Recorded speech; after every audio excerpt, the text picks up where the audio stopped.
Welcome to the Vision Profiles podcast. Join us, two dedicated Apple Vision Pro users, as we dive into everything from hardware and software to apps and the latest updates in the world of Apple Vision Pro.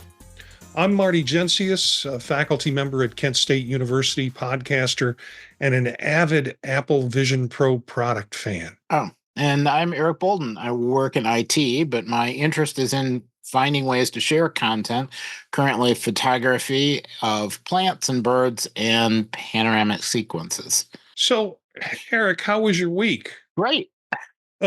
Wonderful. I got my first facepalm out of Eric just by asking him how his week was. Yeah. Well, since our last broadcast a week ago, I've gone through knuckle surgery on one hand, and then my dog had its spleen removed this weekend. Wow. So, yeah, we kind of caught some sluggish behavior and took him into a emergency center, and they did all the x-rays and figured out what was going on, that his spleen had twisted in some way. So the whole weekend has been kind of dedicated to dog care, and not as much time on the Vision Pro as I would have liked, but so it goes. So it's just you and me tonight. And I think we've got one article sent in by Daniel, who will join us next week. And we might even have a developer with us next week for the live view, because I'm chasing some folks down. And if you are a developer and are interested in being involved in the podcast and being a guest on it, we'd be happy to have you as part of it. But let's cut through the news. Not a lot of news this week to cover, a lot of duplication in terms of the articles that were presented. And some of the articles are mainly, we got nothing, it's a slow week, let's do a review. And so I don't know if you had any impressions, but the one that stood out, the one that grabbed me and made me really want to talk, I thought, oh, great, we've got something great here. And it's an iMore article, Apple holds secret demo for new Apple Vision Pro features. Here are 5 things we could see. I want to bring to your attention, Eric, that we had a conversation with Patrice, who is in Vienna, and she said she was thinking, because the 2.0 demos, developer betas had come out, and there are some fun things in there that when it was released in Europe, they were still solid with the 1.3, I guess. And we were wondering whether or not they'd be showing the cool stuff, particularly the spatial photography efforts, because I thought that was a big seller. And our general conclusion was, no, it's not going to happen because it's a beta. They don't want their demos screwing up in the store. This article sounds like they've been letting some of this slip to somebody, but I don't think the person who wrote the article actually had seen one of these demos. And just from the article, they predict about 5 things that could possibly be happening with Vision 2.0, VisionOS 2.0. Your reaction to this one? The title was the best part of this article. There really isn't any, I mean, basically, they had a chance to look at the beta, whether it had more features than what's available to developers or not. I don't know, because there's a couple of different versions of the betas. There's a lot in the beta that's interesting, that's well worth. I'm very much looking forward to having it come out for everybody. I definitely went for the beta because there's so much there that's useful right this minute. But not nearly enough to match the title that I think is really overselling the I got to see the beta. Yeah, well, here's from the article. While we aren't sure that what these secret Vision OS 2 features could be, we can guess from what might be coming to the Vision Pro headset in the fall. And here are 5 things that they suggested. Some of them I think are already in the beta. I mean, iPhone Unlock is not one of them. However, there's a patent that just came out that talked about integrating iPhone with that. And to be fair, if you wear a watch, you can have the watch unlock your iPhone, which makes it behave as if the Apple Vision Pro is unlocking it because you swipe up and it unlocks. So iPhone Unlock was one of the suggestions. Obviously, you can't use Face ID, so you'd have to wait for the option to time out and then punch in your passcode. So they're talking about it would be easier if Vision Pro to automatically unlock your iPhone if you look at it while you're wearing the headset. The idea of multiple users, yeah. That's big. We've got a second login, let's put it that way. But I don't see it extending beyond two at this point because, let's have one headset with 5 different logins on it and only sell one headset. Although, if you're that excited about it, if you're one of those 5 logins, you might then want to get your own headset so you don't have to deal with it. But we do have a guest login at this point. Even better. There's only one, though. Yeah, there's only one. Yeah. It would be nice to have 2 or 3 guest logins. Then I know you feel that way. I just don't think it's going to happen. Why make one, why sell 1/4 of the headsets that they could possibly sell? Even better personas, to me, that's like low-hanging fruit. Let's just every version of the headset or of the OS, let's complain about we need better personas. Where are you with personas now? I think less realism would be good because really, I can look at myself in the mirror. Other people can look at me in a video. I don't need that. I need better than what I have. I want a persona that I can then tweak. I want really what I want is a persona where I want to pretend like I'm attending a science fiction convention and throw on some prosthetics, give me pointed ears, make me look like Spock, not just myself. But that's me. But then it wouldn't be called persona. Well, okay. It's a Snapchat. What you want is a Snapchat filter. Kind of, yeah. I mean, well, and personas have definitely gotten significantly better. It has gone from all out creepy to, it's recognizable enough people will put up with it in a Zoom chat. Yeah, I think for folks who have the headset in general and folks who are meeting in persona, so if you go in space, most folks are meeting in persona. Personas are not an issue for them. Yeah. They're not sitting there pining away for something better. It's only people on the outside looking in that want the better personas because they haven't adjusted to it or they don't see themselves as being part of that situation. So there's the prediction. We're going to have even better personas in Vision OS 2 in the update. And they did create, as you said, better personas. Number 4, spatialize any photo. They're sort of already doing that with VisionOS. You can pull things into your iPhotos and you can take the photo out and you can have the photo become spatialized. I've noticed a couple of photos it doesn't work on. So I don't know if that's the any photo portion request, but I've had some trouble with a few photos. But it's already there and it's built into the operating system. And unless some of these other apps that are set up to spatialize photo, and I've used them all, they're not as good as what Apple's been able to produce with OS 2 beta. They're going to wind up being Sherlocked. They need to come up with some other things that they can do that makes their app able to be of interest to anyone who's interested in getting the app. And then here's I think this is the big reveal: new environments. I mean, to me, that's like the request for better personas. I would like better environments, but that's, we've had that conversation in the past that with the exception of Bora Bora and the daylight, the rest of them are pretty gloomy. To be fair, gloomy works fairly well if it's a background and you're slapping windows over the top of it. Yeah. It's not as distracting. Not everything is gloomy. I still like the beach. I'm still a fan of the beach, which is nice and bright without being too bright, and you don't sunburn. The other article that kind of caught my Oh no, and there's a couple of articles in here. There's one on 9 to 5 Mac. There's also one on iDrop News, and also, well, those are the two. The iDrop News article and the article from 9 to 5 Mac, Apple's smart ring. And we've heard of Apple playing around with smart rings or with patents around it. And this is coming from patents that have been filed that, and the reason Apple files patents could be a lot of reasons: to control the technology, to create new technology, or maybe even to, sell that patent to someone else who's using the technology.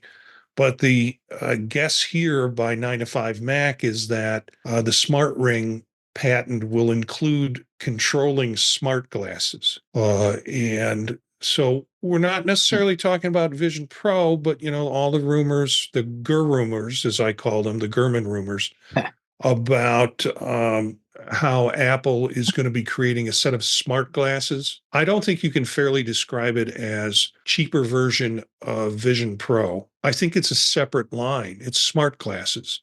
Might use some of the technology. At this point, smart glasses don't have anything in terms of projection on a screen. Google Glass was the last one that kind of had a projectable screen. But the idea here in this around this patent is that you have a smart ring and you have glasses, and both of those work together, the smart ring and the glasses. Your thoughts on this? I'm still not totally seeing it as a product, but it might make sense in the sense in that the glasses aren't going to have nearly as many cameras. So trying to figure out where you are and where your hand is and how fast it's moving, that's going to be harder to calculate. If you have something like a ring on a finger and it can send information back to the glasses, kind of like having a controller. You could pick up acceleration, you could know where your hand was. Um, you know, Maybe that would be helpful. Certainly being able to send additional sensor information might be helpful. And I mean, any device Apple has, they've over time added kind of communication between the devices, whether it's the watch unlocking your computer or sending data to your health app, or the iPad and the computer sharing data, or the Apple Vision being able to show the screen off the computer, or being able to send audio to AirPods. That kind of integration, I think, is going to continue. Maybe there's something else in the Ring thing that I'm not thinking of. Were you familiar, or do you remember the Amazon Echo Ring? Well, yours truly bought one of those. And like all good things Amazon, they have stopped producing it. Of It's course. in my drawer somewhere. Huh. You had to get sized for it. So they sent you a sizing kit, Hmm. and then you would put that in with your order. I don't think it was too terribly expensive, but it really was just Alexa on your hand. So you would, put it up to your mouth and say, "Hey, lady, Yeah. tell me the fifth president of the United States." And then it would let you know, I don't know if it was haptic or what, but it would let you know that it was about to give you an answer. Hmm. And then you would put it up to your ear and get the answer from whatever you asked. So, and Huh. pretty much the length of the story that I just told you is about the length of interest that I had in the device. Because it was supposed to supersede looking at your phone or putting things in your phone, and the A lady was going to help you with all this information. And it just never integrated for me in that. So, I mean, I guess I could see in a case where somebody who doesn't want to wear a watch for some reason, you could still collect some sensor data and send it back to another device. For me, I like wearing the watch and I yeah, use it a lot. So I can't see a reason for the Ring, but that doesn't mean somebody else wouldn't have a use for it. if it's anything like any other Apple product, if it is developed as a product, they'll find out the use of it after they've made the product. They'll put a bunch of stuff in it. Half of it will be turned on when the item is shipped. They'll charge you a huge amount of money. They'll make some assumptions about what's going to happen next. And then it'll roll out slowly over the portion of the device and time of the device. And, like the watch was supposed to be a productivity piece. It turned out to be a health thing. So the device will Yeah. define what it is. You say it's a game controller, or it could be a game controller. We don't know. It could be developed for that purpose in terms of haptic and response in connection with a set of glasses. But it could change when people start using it and they find out they're using it for something else, like the Vision Pro headset in a lot of ways. True. So yeah, two articles on that, one from 9 to 5 Mac and one from iDrop News. And I will put this in the chat portion of the video feed so you can get links to these. And of course, it'll also be in the chat portion or the notes portion of the podcast. So you get links to these articles, whichever method you look at us. Yep. Okay, here's one that I know ticked you off, or at least got you going. The idea that AirPods could act as a controller for the Vision Pro. This comes out of Apple Insider. Apple has a strange plan to power future Vision Pro with AirPods. Yeah. Yeah. I don't see that. The article right now, the only way to keep using an Apple Vision Pro uninterrupted is to have it plugged into the wall socket under battery power. And that battery is not hot swappable. Headsets can carry working, so one can't present a newly revealed patent. This is a patent called HMD with charging device, proposes that an Apple Vision Pro could be charged using a wearable electronic device. Now, unless they make those AirPods really big, Yeah. with a lot of battery capacity, I don't know. Yeah. I can't even see it lasting long enough to swap to an alternate battery. And even the diagram in this article, and people are listening, take a look at this article just for the diagram. It looks like a Dilbert cartoon,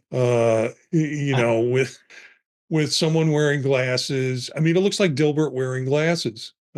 It's possible they're just not interpreting it correctly, and it's not really a battery charge, and it's really, like a Bluetooth signal thing or something like that. And, maybe the two pair up or something by touching them. And then, kind of like right now with the Apple Vision Pro, you can pair it with the AirPods Pro and Yeah. listen that way. Yeah, and for those of us who do air flights, it's like essential. You gotta be listening to it that way with a good set of noise cancellation headphones or earpods, and have that connected directly to the sound.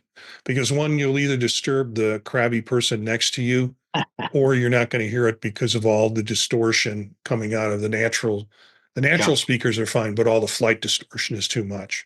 So then we get into a series of reviews, and I don't want to make this any longer than it has to be. But the reviews are, I was surprised how many showed up when I did searches. I mean, there are some, like Microbyte is one of the articles. It's actually a blog, I think, WordPress blog. There's another article from Gizmodo. There's another article from Six Colors, and I really like Six Colors, and I am part of that. You can contribute and be a Patreon with them, and I really like Six Colors and the kinds of things they've been saying. But it's been a while, and we're getting reviews on them, so that seems a little weird. Although, I mean, to be fair, the first devices came out with the 1.0 version of the OS. The 2.0 version is getting ready. So, I would expect a bunch of new reviews to come out just because of the operating system change. Yeah, I was confused by the Gizmodo article because the first picture is a guy that has the headset on and is also wearing a mask like it's COVID. And I just couldn't figure out, was this a reprint of something, or why did they choose to use that picture? That's not to say COVID is over. It just seemed kind of weird. Well, it's kind of resurging in a bunch of spots. So yeah, I guess I could see that. I will say that the Apple Vision Pro works fairly well with the mask on for those of us who are in areas where we still need to wear a mask occasionally. Yeah.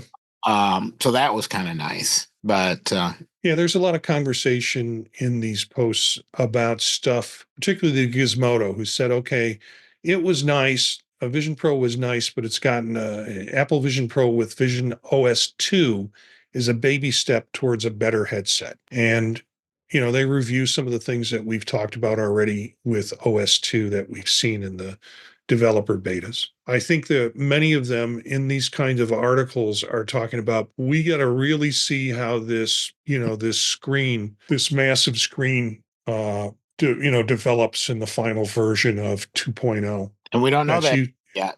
Yeah. That's using both 4K LEDs to produce. And then the one from Microbyte, after a year of waiting to try them, I've finally been able to immerse myself in spatial computing. So here's my first impressions. It's kind of an interesting story, only that he lived so far away from where an Apple store was that he had never been able to do a demo or get those kinds of opportunities to see what it was. So it's an article that's written as a first impression after we've had the device for quite some time, but it's a first impression of someone who actually had a first impression. Yeah. It wasn't somebody who had access over the years or over the months and then decided to write an article about it. And they still seemed, excited about it, going through and trying it. Yeah. It's not like they got it, they wore it for a bit and that was it, which was definitely the impression of some of the first articles that originally came out. Oh, I'm going to Mm-hmm. try this. I'm going to wear it. They wrote their story and I don't think they touched it afterwards. Yeah. This is somebody who's been looking forward to it. He got it. He played around with it. He did a bunch with it.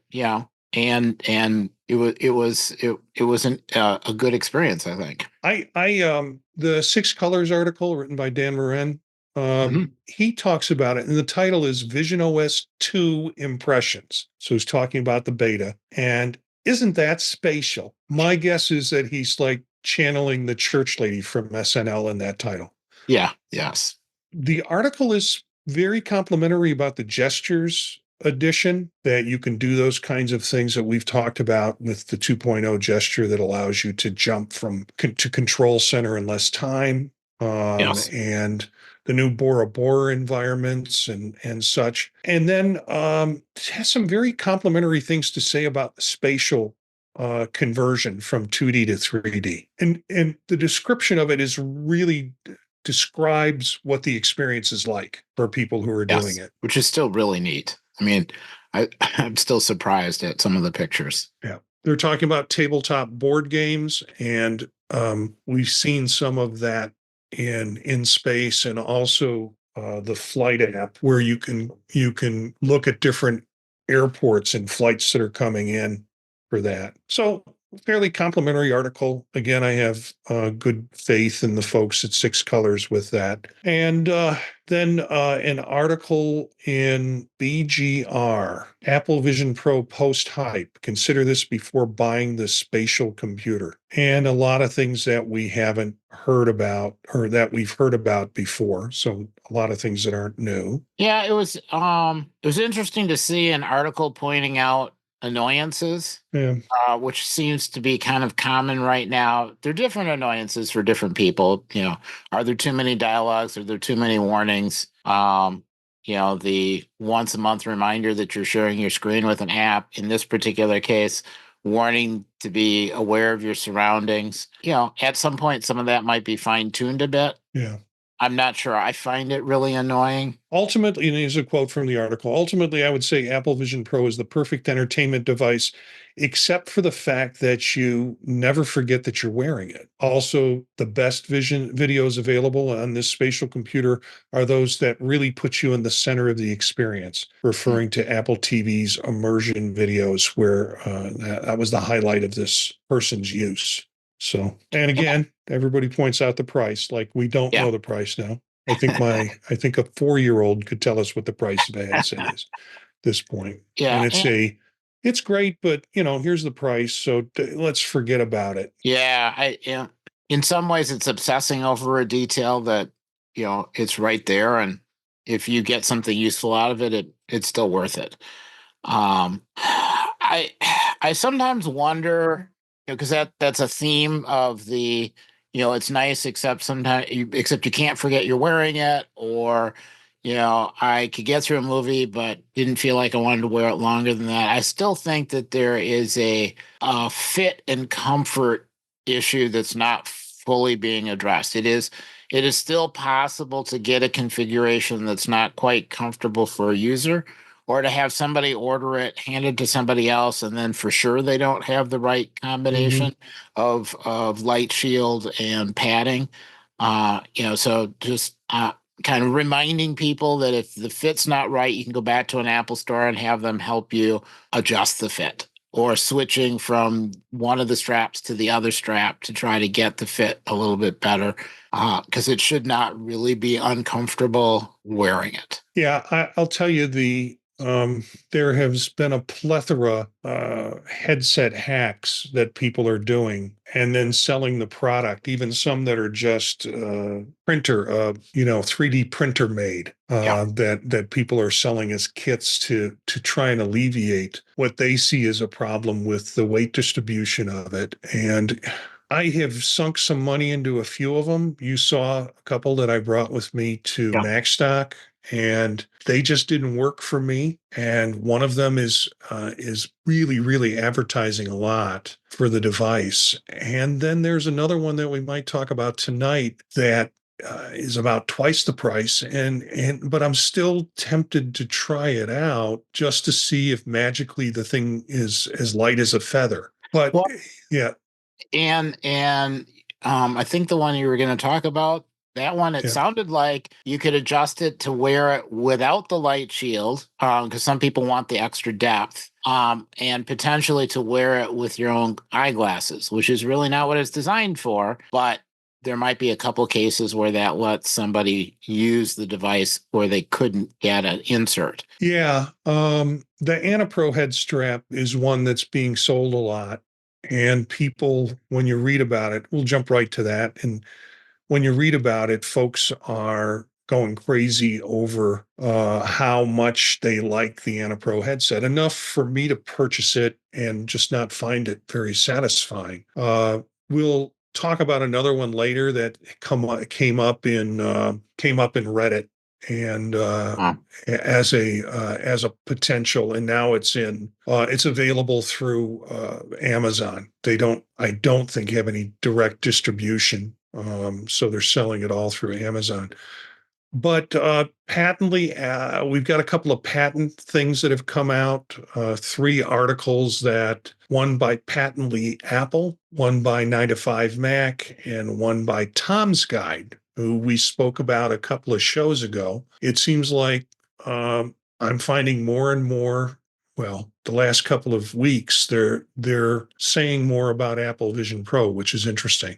So, basic one about Patently Apple is that Apple invents a virtual stores for Vision Pro that allow users to run product demos and check out new product features and more. So that's interesting, because I thought some of that was going on. Well, maybe not the sales portion of it, but there's a lot of product demos, stores that are out there. Like they have Lowe's that's now in there. And we yeah. talked last week about a couple of European stores that are demoing their items there. But this looks like a whole purchasing system in a patent for creating this system for shopping within the Apple Vision Pro. It's definitely an interesting idea. Pieces of that have been out there. For sure there have been cases where, you could get a model of, even on the iPad, you could get a model of an item being sold, and, virtually put it on your table in front of you, and, walk around it to get a look at how it would look on your desk. Yeah. Being able to have something a little more immersive, or, to have it displayed in a more controlled environment with better lighting, maybe some ambient music. That just seems like a natural progression. Yeah, but also the progression is not only can I admire it, but I can press a button and purchase it and have it delivered. And you've got to imagine somebody who's got a $3,500 headset on their head. They might be one of those folks who are going to do some purchasing. So, Possibly. Yeah. we're just bringing the stores closer to you while you're wearing your $3,500 headset. Another patent or another discussion in patents was the idea that Apple's going to set it up so we can start looking at iPhones within our Vision Pro. So you could try it out and actually do some testing of the new iPhone, of a new iPhone. This fits into the virtual shopping experience that we mentioned with the Patently Apple piece. They've 9 to 5 has taken it into, well, we should be able to do this with iPhones then too. And that I think actually could be very useful. People want to know, will the larger iPhone fit in my hand or not? And if you can hold your hand out in front of you and have it plop an iPhone into it and see, yeah, your fingers stick out past it, you could grab it and carry it, or nope, doesn't come close, go with the smaller version of that, that kind of thing would be helpful, I think. Or being able to hold up an iPhone and see a virtual screen on it so you get a sense of, is text going to be big enough that you can see it? Closing line, or one of the closing lines, is clearly the goal here is to allow a virtual demo to completely replicate the in-store experience. They don't just talk about iPhones. They talk about Macs and using Macs with the current processors and things like that. It's a pretty interesting proposal by 9 to 5 Mac. And then similar article that's picked up by Tom's Guide talking about Apple patent shows off virtual shopping experience for its mixed reality headset. Title of the article, latest iPhones could one day be demoed on Vision Pro. And the patent was titled Methods of Customizing and Demonstrating Products in a Virtual Environment. Still feels like that's a few years off. Well, I can tell you it's more than a few paychecks off for me after having to have my dog's spleen removed. So yeah, some diagrams that show the concept, and the caveat about patents are pretty big things to go from patent to actuality. Interesting article by Tom's Guide. Very cool to see them once again there. And then we go to entertainment. Apple Vision Pro. Here's an article, a Mashable article. Apple Vision Pro. I watched Billie Eilish in concert in Bora Bora, and I didn't need to spend a penny. Okay. Eilish fan. My daughter is. A lot of people are. Are you an Eilish fan, Eric? There's a wide range of her music. Some of it I really like. I mean, there's some creatively done videos that are kind of neat. Not all of it, but she kind of reminds me of some of the performance art from Laurie Anderson. Yeah. Okay, I get that. Just a younger version of that. Yeah. So, and she's popular, so she's out and about. So, although I believe the article was just firing up a video in Safari and displaying it, with an immersive background. I'm not sure that's quite Billie Eilish and Bora Bora. Yeah, I guess I'm going to wonder if, either we will gain listeners and watchers from this, or we will lose listeners or watchers from this. But when you say she has a broad spectrum of music, is it's droll and dirgy, or is it dirgy and droll? Because I find her stuff kind of dirgy myself, but that's my listening. There's been a mix. She's been able to successfully add music to a bunch of movies, and it has fit very well with the movie sequences. Especially the sad part when somebody dies. There've been like some kind of adventure-y things that have been good as well.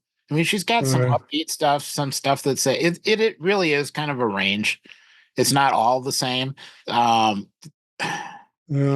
only been exposed to all the same, which might be the problem. I haven't been exposed to the stuff that has much variance. And when I see her, and she's on, like she was on a late night show a while ago, Colbert, and her stuff I'm like, okay, let's see what it is. Yeah, okay. Then I see her in another situation. Yeah, okay. So I'm seeing the similarity. I'm not seeing the diversity A in lot of her stuff. music is very recognizable as hers.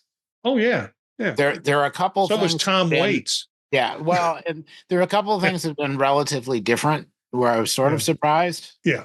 So you definitely know it's her when you hear her doing her Mhm. stuff. So anyways, the article is Mashable. We'll put the link to it, and you too can figure out how to enjoy Billie Eilish in Bora Bora. Now, that being said, you could have a video of some other concert in Bora Bora as well, or a movie, or a TV show, or a Do you see the pun in that article title? Bora Bora. yeah. Okay. I can't get a face palm out of you on that one. No, no. Although the part where in the comment they said, and I didn't need to spend a penny, and then somebody said, except for the headset. Except for 3,500. Yeah, yeah, That was comments funny. are if you can find, if you find the comments on some of these articles, they're pretty cutting. Yeah. They actually are more entertaining than sometimes the articles. I'm going to jump to one that was shared with us with Daniel. You can now use the MetaQuest as a screen for HDMI devices. And this is something we've added in as a section on the competition. MetaQuest HDMI link allows the headset to connect and display video from devices outside of consoles and streaming boxes. So they want to be able to they want to make it easier for people to use this device to pump video into it instead of finding ways to pump video out of it. So I can put on an immersive headset and watch whatever you can connect basically with an HDMI. As additional hardware is required, I started to search for this additional hardware to figure out exactly what it is. It's Some it's type of dongle. it's just an HDMI video capture dongle. It's USB-C on one end, HDMI on the other end, but the direction of the cable is going into the device, not the other way around. There's a couple of them out there. You can get them for a couple different resolutions. I use one on my iPad, so that if Mhm. I'm going to like a um, shelf full of minis that don't have displays, I can plug the mini directly into my iPad and just Mhm. see the screen. So Resolution will be limited to 1080p at 60 frames per second. not super high resolution, but it might not matter. Yep, not super exciting, especially when you're dealing with 4K displays. But it's a challenge. It's a gauntlet that's probably thrown down to the Vision Pro. I don't see the issue with that. I think is probably going to be the throughput, which is why you're getting 1080p and 60 frames per second, because you would have to have an incredible amount of throughput to get it above that for Vision Pro. Processor might be able to handle it, but you'd be looking at a different way of a different dongle and a different way to connect, I think. You'd need a port, but you could plug it into a Mac and then you could share the screen back. Kind of doable, sort of.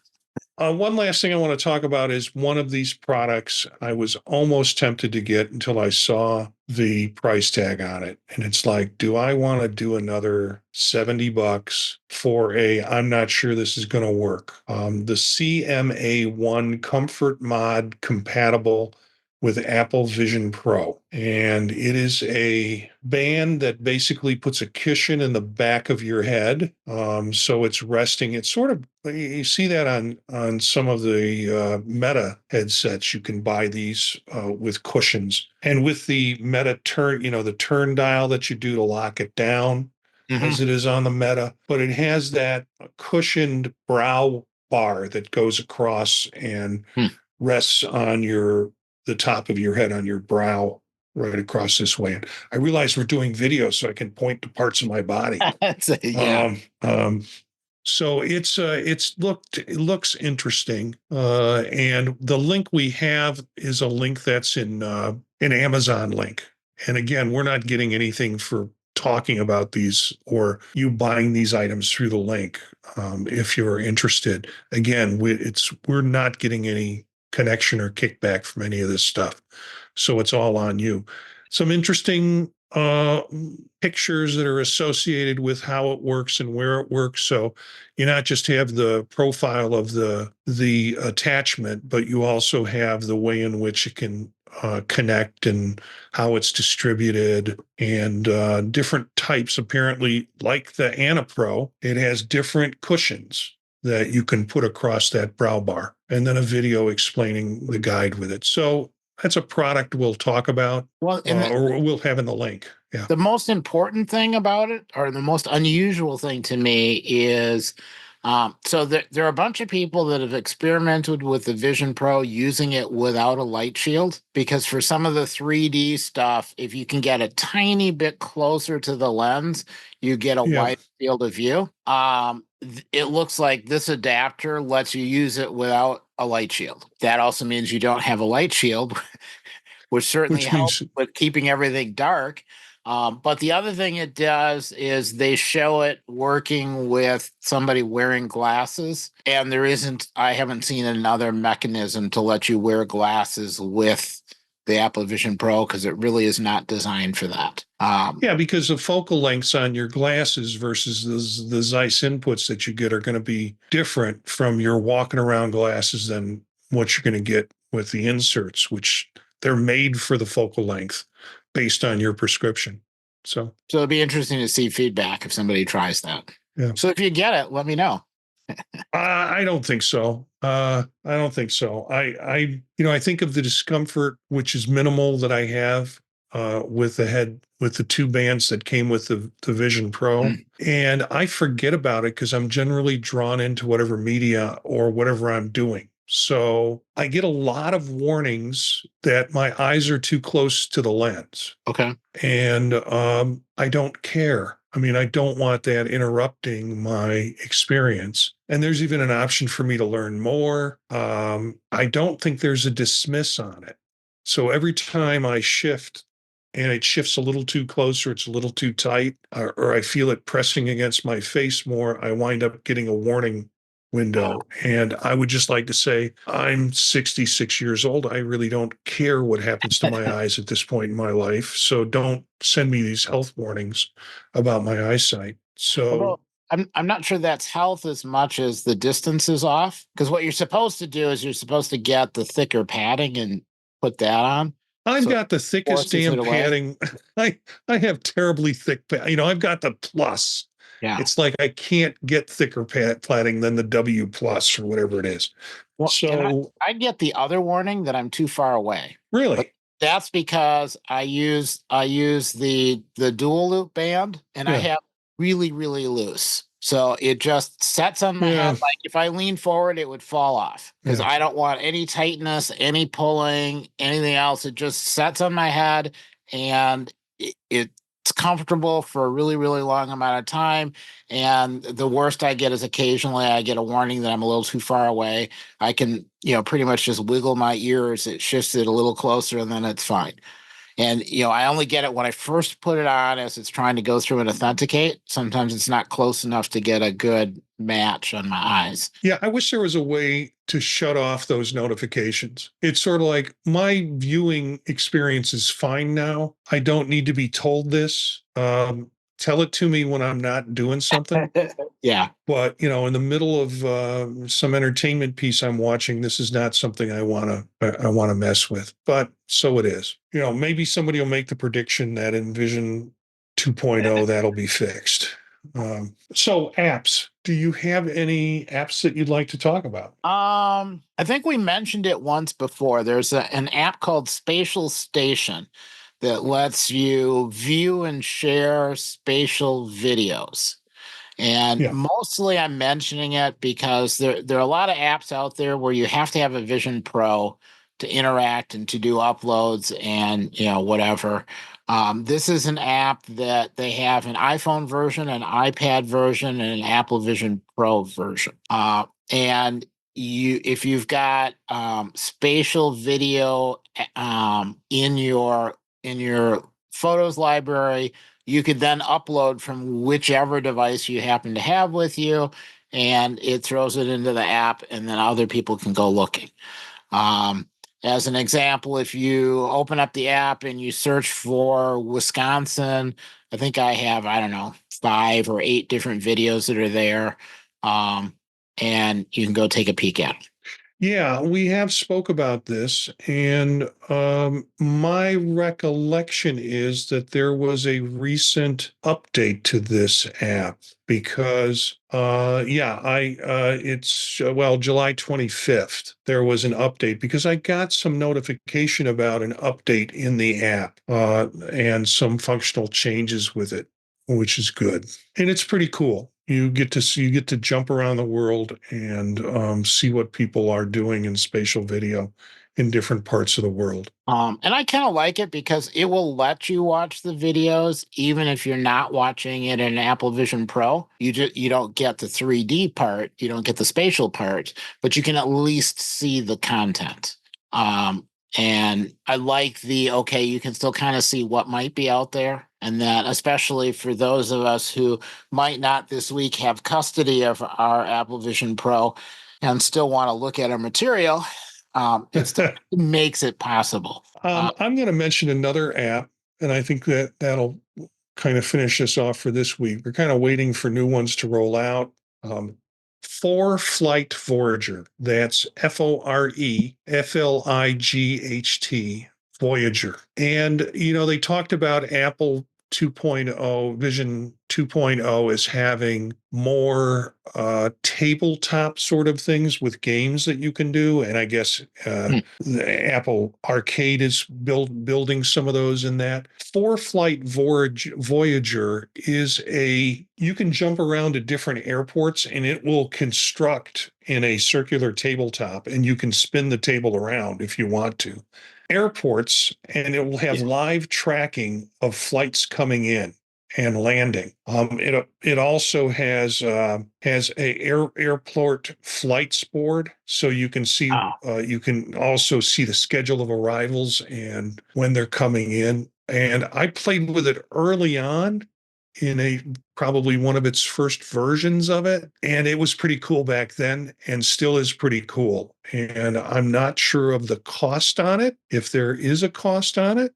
Let me see. I'm not seeing it under information, but it's worth the play.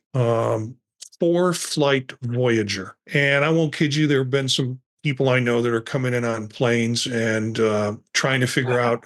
I mean, there's simpler ways to figure out when to take off to the airport, but we have a couple of regional airports in our area, and it even has those. hmm. And I know that airport, one of the airports shuts down pretty much after 11.